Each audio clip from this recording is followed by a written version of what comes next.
Калеснікава, у Дудзя. Хорошыя рускія, так. У добрага рускага, напрыклад, так? Усё яшчэ рускі інтэр'ер, хоць і мы, добры. як глядзім, калі глядзім Калеснікава у Дудзя, ну, хацім мы то ці не хацім, але з пункту гледжання расейца, праз прызму расійскага свету. Ну так ты можаш сказаць, то есть ён запытвае не тое, што хвалюе беларусаў, ён запытвае то, што хвалюе добрага рускага. Далей ідзем. Там, напрыклад, тая ж Пугачова, памятаеце, у Гардзеевай.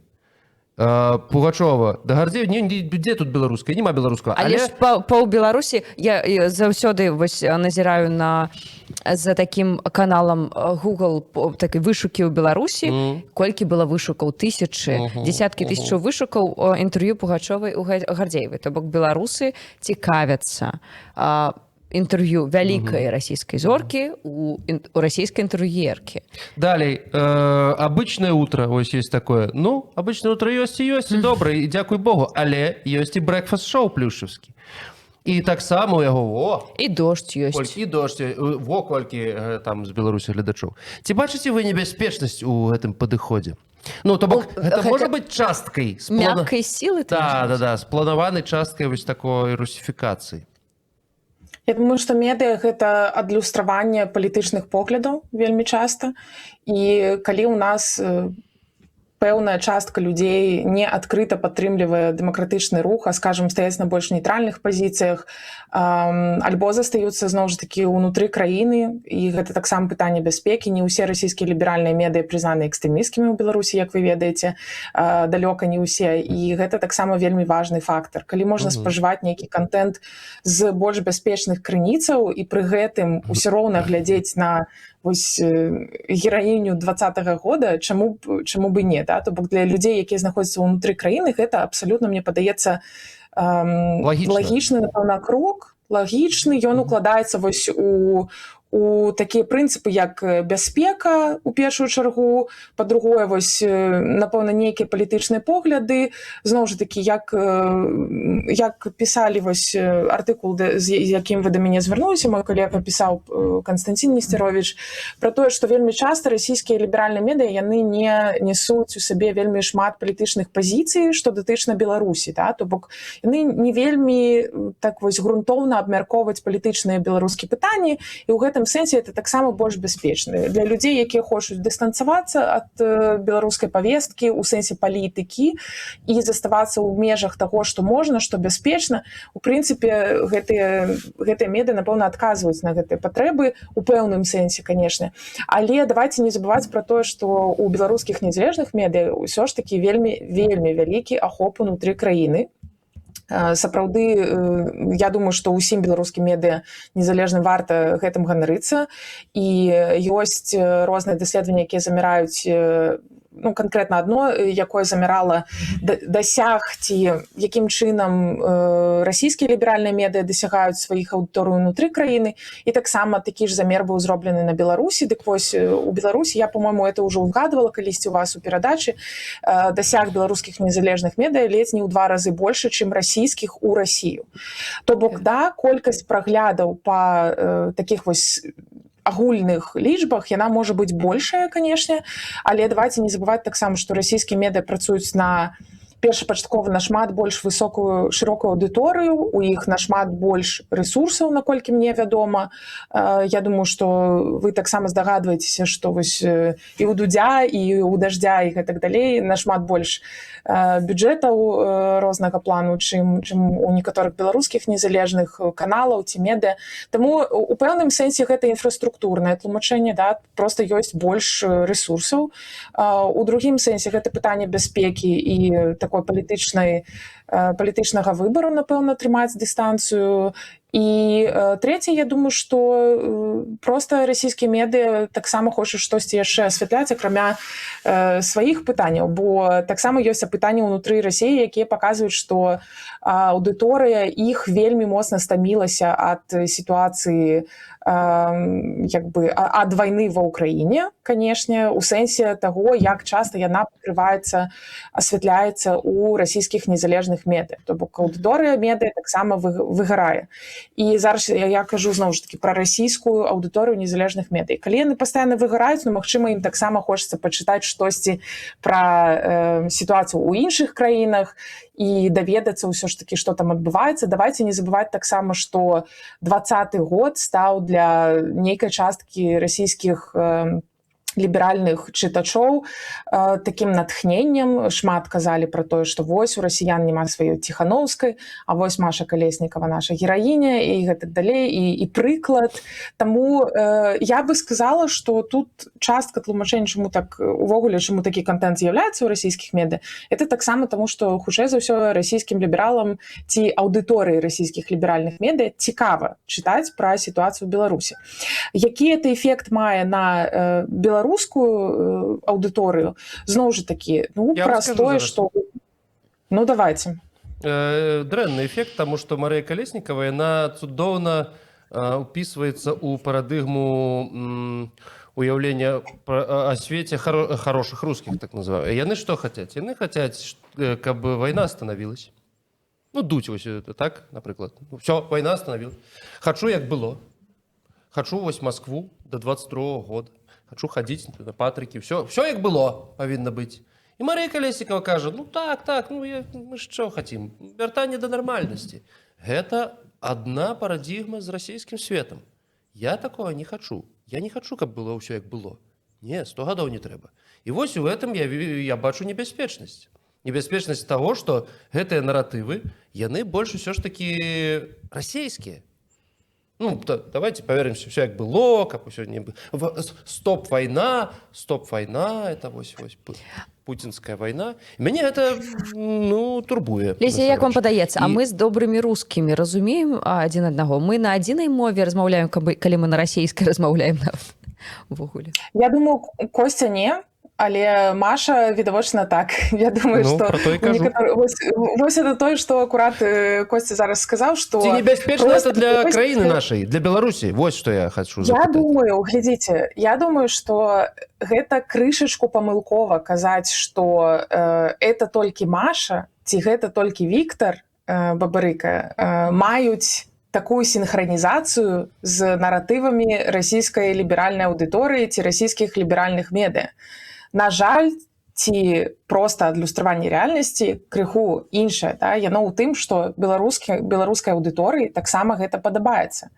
Зноў жа такі, беларусы хочуць дыстанцыявацца ад сітуацыі палітычнай, ім не падабаецца, некаторым не падабаецца даволі агрэсіўная радыкальная рыторыка дэмакратычных сілаў за мяжой. Чаму? Таму што яны працягваюць жыць унутры краіны, таму што вельмі шмат эфектаў, якіх дамагліся дэмакратычныя сілы, не падабаюцца людзям унутры краіны. Я зараз кажу пра санкцыі, напрыклад. Санкцыі, там, візавая палітыка і гэтак далей. Калі вы запытаеце, ці падабаецца гэта мне, канешне, не. Мне б хацелася таксама, каб было больш беларускіх наратываў, мне б хацелася, каб вось і Віктар, там, і Маша, і усе, каго вызвалялі, адразу шлі, і там вось давалі першы хаця б выступ на беларускія медыа ў выгнанні. Але ўсё ж такі, ці замінае гэта таму, што можна свае наратывы працягваць камунікаваць сваёй аўдыторыі. У іх, як у палітыкаў, у 2020 годзе была свая аўдыторыя, яна працягвае існаваць хутчэй за ўсё, да? То бок людзі нікуды не дзеліся, і крытычна, кардынальна погляды палітычныя так хутка не змяняюцца. То бок бабарыканцы 2020 года, у сэнсе тыя, хто ставілі подпісы і галасавалі за Ціхановскую, але і таксама падпісваліся спачатку ў падтрымку Віктара Бабарыкі, гэта наўрад ці тыя людзі, якія сёння будуць галасаваць за Лукашэнку. То бок тут это вельмі важны такі момант. Палітычныя погляды хутка не мяняюцца. Таму аўдыторыя і ў Віктары, у Машы застаецца. Яны працягваюць на яе працаваць. І хутчэй за ўсё гэта не тая аўдыторыя, якая будзе кожны дзень уключаць Белсат ці, ну, абычнае утро магчыма. То бок тут складана сказаць, да, якія тут межы, якія паралелі. Я думаю, што тут зноў жа такі мы вяртаемся да гэтага фактары бяспекі ёсць, фактары пэўнай такой рыторыкі можа быць. Таму яны працуюць на сваю аўдыторыю. Кепска это ці не, магчыма, гэта лепей, чым калі б гэта працавалі выключна расійскія ліберальныя медыа, калі выходзяць у расійскіх ліберальных медыа беларускія галовы, да, Маша ці там хтосьці яшчэ, ну гэта магчыма лепш, чым калі беларусы будуць проста глядзець, не ведаю, хто там да Дудзя зараз апошні час ходзіць, расіяне. Так, добрыя рускія да добрага рускага, так. Таму, ну, чыста статыстычна, тое, што Маша схадзіла да Дудзя, ну, яно мае сэнс у плане дасягу да сваёй аўдыторыі і ахопу. Ці магла Маша пайсці яшчэ кудысьці і ахапіць іншую аўдыторыю? Магчыма, магла б. Але я не бачу проста такой вось кардынальнай вялікай праблемы. Калі ёсць праблема, то яна ёсць у тым, што вось Костя кажа пра сінхранізацыю гэтых наратываў. Да? То бок праблема не ў тым, дзе хто выступаў. Ну, у гэтай канкрэтнай сітуацыі, бо это не было ні АНТ, ні Спутнік і гэтак далей, ні Russia Today.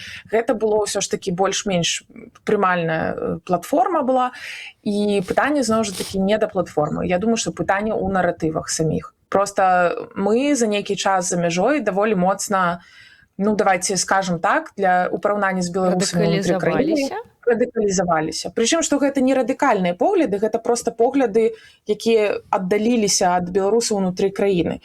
І гэта, зноў жа такі... Леся, а можам удакладніць, што гэта за...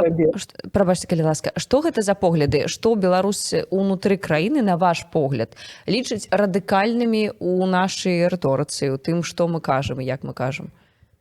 Ну, гэта тое, што вось я ўзгадывала. Гэта ў першую чаргу эфекты звязаныя...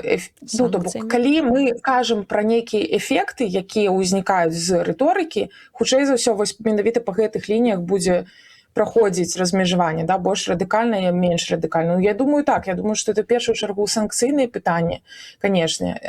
І, канешне, застаюцца людзі, якія гэта разумеюць, якія гатовы сабе это патлумачыць і апраўдаць нейкім чынам. Але ёсць людзі, которых гэта вельмі моцна, як бы, не то, што абражае, але ім не зразумела, чаму такая палітыка прымаецца.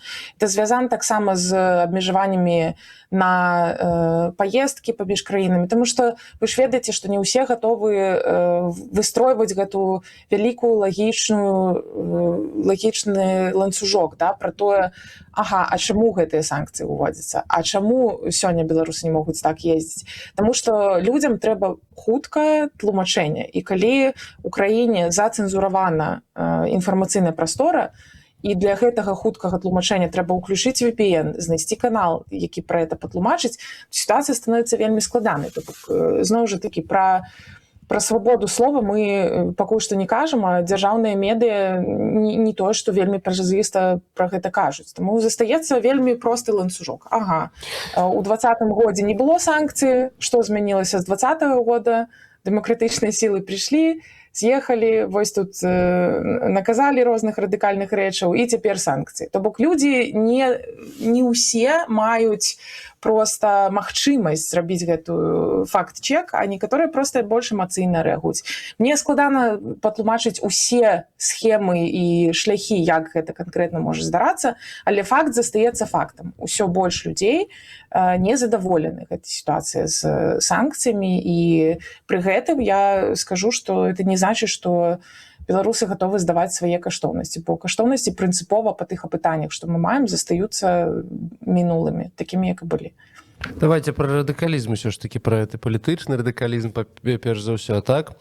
Зразумела, беларусы ўнутры краіны, яны менш радыкальны, яны часамі не разумеюць наша беглага радыкалізму. Што нам рабіць, якая ў нас павінна быць стратэгія, каб мы ўсё ж такі захавалі свой уплыў, так, і каб дасягнуць тых мэтаў, якія мы перад сабой ставім. Нам трэба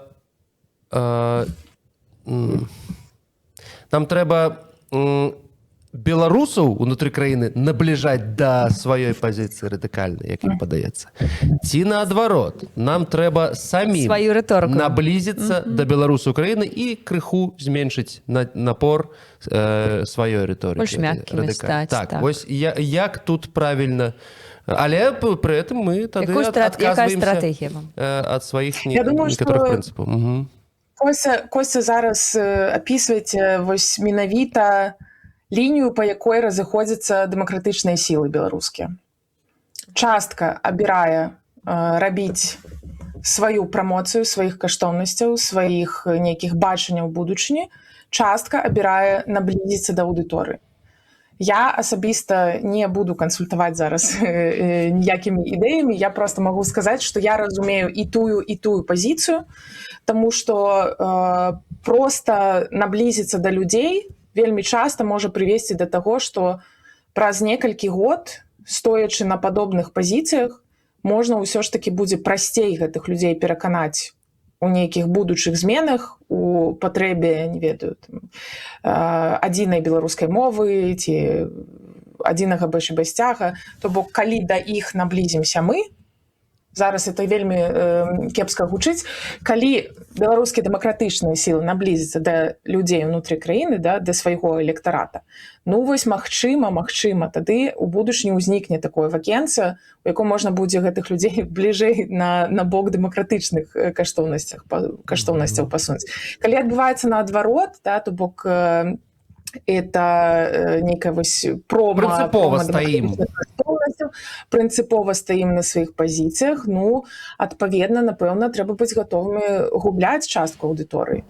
А як пашыраць? Ну, я на дадзены момант, калі шчыра, бачу вельмі мала такіх простых механізмаў, калі мы кажам пра тых же самых палітычных фігураў, пра тыя ж самыя каналы, то бок тут гэта павінна адбывацца нашмат больш мяккімі спосабамі. Таму ў любым выпадку немагчыма абраць ці той шлях, то бок гэта дасяжна толькі вось, ну, скажем, в плане палітычнай гучнай рыторыкі. То бок мы можам пачуць, як там Маша набліжаецца да аўдыторыі, напрыклад, як мы можам, да, вось калі мы дзелім вельмі так груба. А там Святлана Ціхановская, напрыклад, наадварот штосьці кажа. І спрабуе беларусаў пераканаць, перацягнуць на свой бок.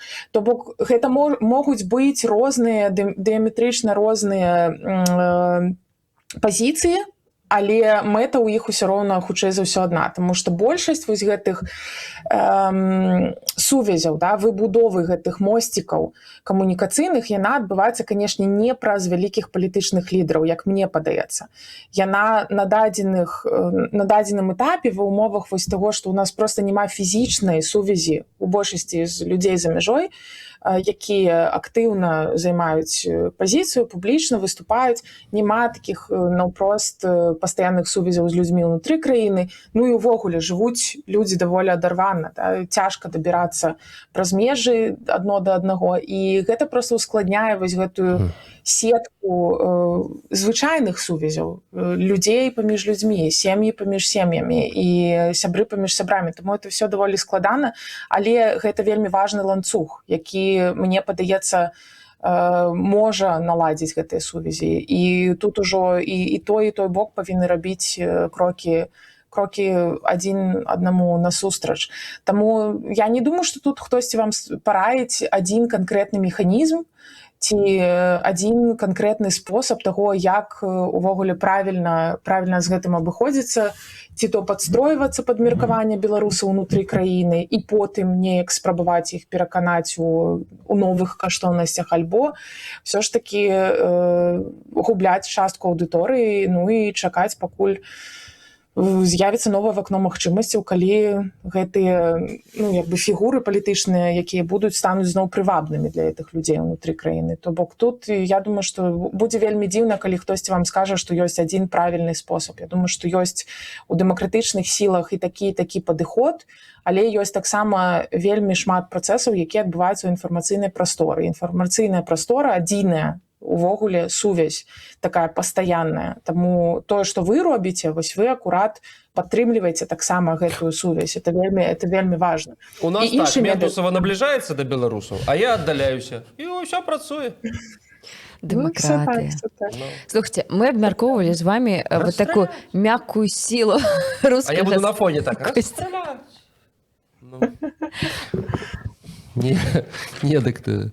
Ну, добра, што ты Никого хацела? не расстрэльваць. Слушайте, мы абмяркоўвалі толькі такую мяккую сілу рускага свету з погляду добрых рускіх, а ёсць жа і недобрыя рускія. Давайте яшчэ пра шляхі дастаўкі рускага свету ў Беларусь праз Грызлова, праз Россупрацоўніцтва. Нават Лукашенко гаркнуў. Так, Лукашенко разне. Вось яны возяць Бязрукава з Ясенінам да беларусаў кожны тыдзень.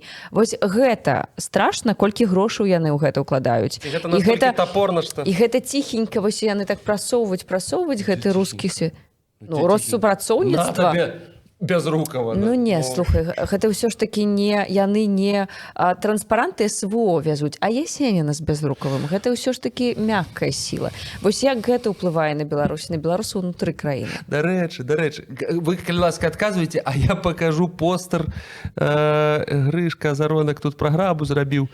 І пра Ясеніна гэта ж усё. І гарочак зрабі нам, калі ласачка. Вершы чытаў? Пытанне зразумела, так? Пытанне, так, як гэтая частка рускага свету, вось гэтая мяккая сіла з грашыма вялікімі, як гэта ўплывае на Беларусь, на беларусаў? Ну, я думаю, што гэта нашмат большая небяспека для беларусаў. Відавочна, чаму? Па-першае, больш грошай, па-другое, больш дасягу да інфармацыйнай машыны, да? То бок можна прыехаць наўпрост у Мінск фізічна, можна дамовіцца, можна ісці на нейкія перамовы ў сэнсе з міністрамі адукацыі, з міністрамі культуры, з Лукашенко асабіста, калі ён там ці хтосьці, хто прадстаўляе рэжым, сустракаецца з губернатарамі. Усё гэта пра такое супрацоўніцтва, якое я, дарэчы, згодна, ўжо, напэўна, мяккім не варта называць. Яно ўжо, звычайна, канешне, кажуць, калі это культура і гэтак далей, што это мяккае. Ага, так. Господь памілуй. Вось, як яно. Ну, так, да. Працягвайце. А можна яго ў Разань і туды звесці? З цукрам калі ён разанскі. разанскі. Такі не наш. Таму я думаю, што, ну, канешне, гэта больш небяспечна. Бюджэт расійскай прапаганды расце. Гэта таксама публічная інфармацыя, якая ёсць дасяжная пры тое, што ўсё больш інвестуецца менавіта ў інфармацыйную прастору. Расце колькасць актараў, якія з гэтым працуюць. Як вы ведаеце, у Расіі там розныя інстытуцыі ёсць, якія займаюцца і цэнзураваннем, і распрацоўкай кантэнта, ёсць персаналіі асобныя, алігархі, ад алігархаў да людзей унутры сістэмы, якія працуюць з канкрэтна распрацоўкай праграм па расшырэнні ўплыву рускай культуры, мовы. Канешне, гэта ўсё можа выглядаць даволі завуалявана, але ўжо так не выглядае. Гэта ўжо далёка ад мяккай сілы. Яна вельмі заўважна, яна вельмі актыўна і, канешне, ўсё роўна фармальна гэта яшчэ называецца мяккай сілай, бо ну, ўсё ж таки это не ваенныя дзеянні і гэтак далей, але пакуль што мяккая, якая ўжо, мне падаецца, проста зусім відавочная і ўсім відавочная. Это праз некаторыя рэчы, я ўпэўнена, не спланаваныя, яны проста тлумачацца тым, што Расія знаходзіцца пад санкцыямі. Напрыклад, прыезды розных гэтых шоу-біз персаналей у Беларусь, яны могуць быць проста звязаны, таму што ім нема куды больш ехаць. Таму яны пашыраюць свае... Ну, гэта ж факт, то бок яны нікуды больш не могуць паехаць там на акупаваныя тэрыторыі, а там у бліжэйшыя краіны больш нікуды не пускаюць, у прынцыпе. І таму гэта таксама часткова інфраструктурна, і яно як бы натуральным чынам таксама распаўсюджваецца. Ну і тое самае, што наадварот, знізілася колькасць там тых жа шоу-біз персаналей, які прыязджаюць не з Расіі ўнутр Беларусі. Як вы ведаеце, то ў Беларусі, канешне, з шоу-бізам я тут не эксперт, але, як мне падаецца, не ўсё так добра, таму, канешне, калі вы прыязджаюць нейкія замежныя выступоўцы, то ідуць беларусы, вось, і это ўжо не часы, калі Макс Корж у Мінску выступаў, самі разумееце. А мы тут Макса Коржа ругаем. Таму тут я думаю, што сітуацыя кепская, і ў сэнсе распаўсюду інфармацыі праз нейкія асабістыя каналы ці самастойныя каналы расійскай прапаганды, але таксама праз тое, што беларускія прапагандысты цесна звязаныя з расійскімі ў плане наратываў, паўтараюць вельмі часта нейкія рэчы, і сам Лукашенко часта паўтарае вось пра сувязь з Расіяй, гэтак далей, пра інтэграцыю, пра тое, якія мы там блізкія культурна. Я думаю, што будзе змяншацца крыху гэтая рыторыка часова, таму што ўсё ж такі сёння ўжо ёсць новы галоўны брат, галоўны сябра, можа быць, ужо паляціць куды-небудзь хутка, не ведаем, невядома, але тут пра тое, што, канешне, я не думаю, што у Лукашенка атрымаецца адначасова казаць і пра блізкую такую